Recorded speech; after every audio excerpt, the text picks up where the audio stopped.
the celebration of the Eucharist in the early church. We start with the liturgies being celebrated in homes. As the apostles would go out and preach, they would make converts.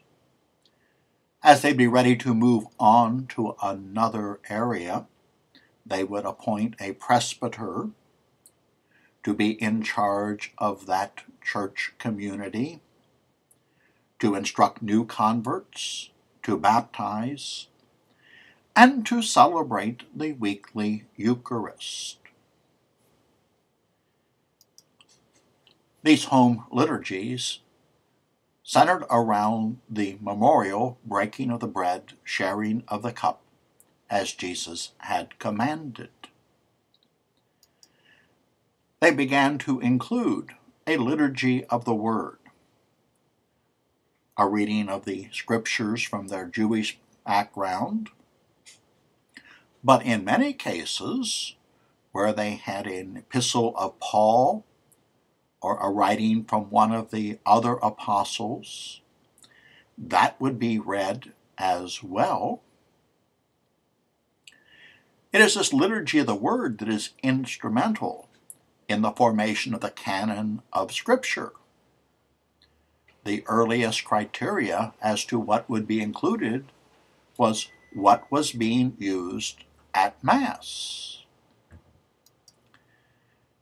These celebrations are now taking place on Sunday, the day of the Lord, in remembrance of the resurrection.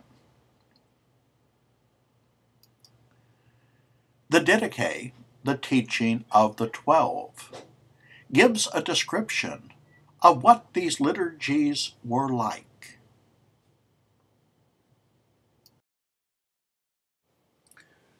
As we enter the age of the Fathers, the most significant event was the conversion of Constantine, and therefore the Church now becomes legitimate to practice in public.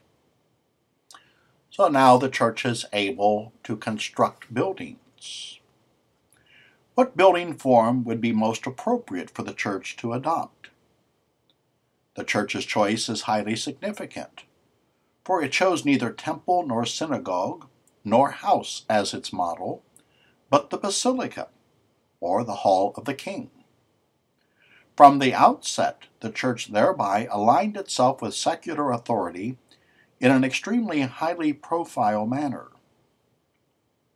The basilica was an imposing civic building, redolent with the power and glory of the Roman Empire.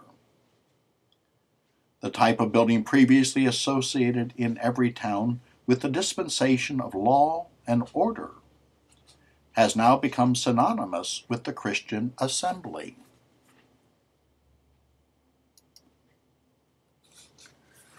The addition of approved text. It was decided at the Council of Carthage in 407 that prayers, orations, masses, prefaces, commendations, and imposition of hands that were examined in council may be celebrated by all. No others whatsoever may be used in the Church, neither those strongly against the faith, nor thought composed by the ignorant, nor those written by the less zealous. Exceptions to this rule are employed by the more skilled, or those sanctioned in synod.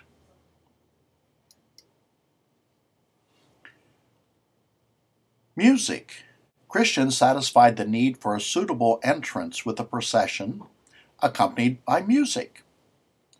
The simplest way to do that would be the singing of a litany. As litanies multiplied, one of the more popular responses was Kyrie eleison, Christe eleison, Kyrie eleison. St. Ambrose of Milan created hymns that all could sing to give the people a sense of solidarity with the priest. Vestments began as ordinary clothing of ordinary folk. As secular styles changed, the clergy resisted worldly influences, and eventually these older styles were retained only by the church.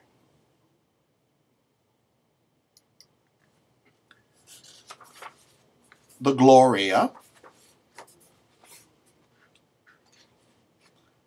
first reference to its use is from a decision of Pope Telephorus, who died in 136 AD, that the Christmas liturgy should begin with the Song of the Angels.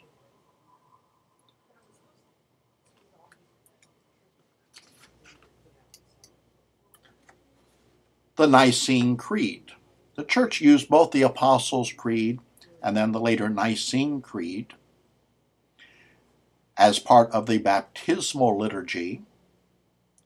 The Nicene Creed made its way into the Mass in the 6th century. And the liturgical cycle. For the Jews, the liturgical calendar was their catechism, and it is in the liturgy and the liturgical cycle that the beliefs of the Church are presented to the people throughout the Church's year.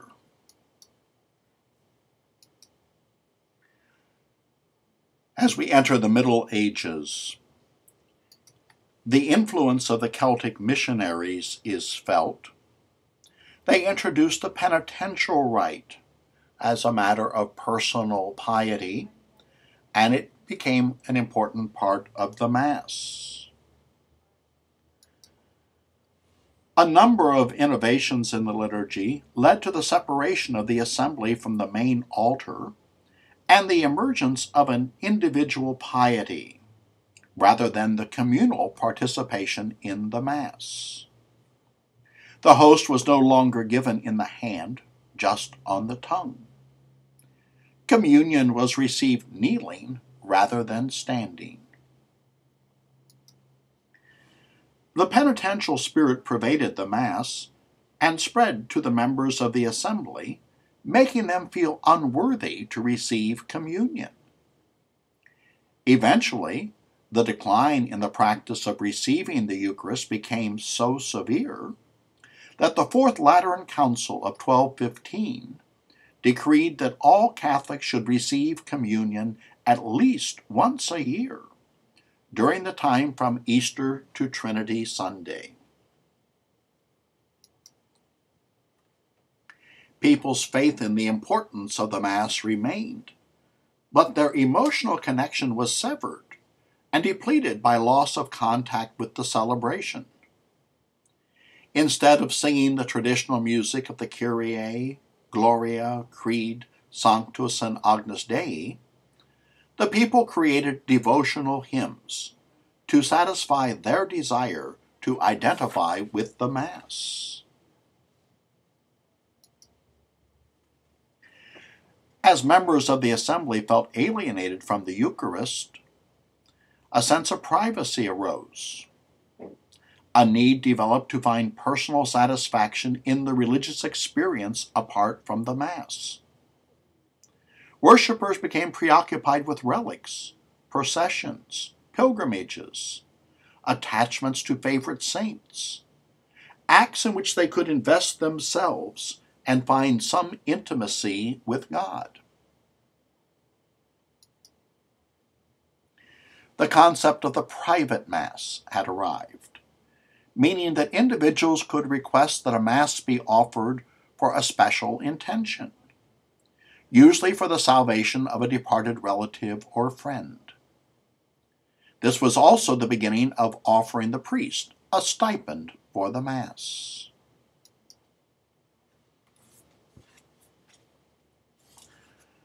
The new custom of focusing on the host arises. Only monks, nuns, and priests receive communion frequently. The main object of the layman in coming to Mass was to see the consecrated wafer. and for many the climax came when the priest elevated it after the consecration. A warning bell was rung beforehand to alert the faithful, many of whom would wander around town, going from church to church, just to be present at the elevation. This attitude gave rise to various devotions that focused on the host. The entire town would come out on such feast as Corpus Christi in June, when the priest would carry the host through the town, encased in a glittering gold monstrance.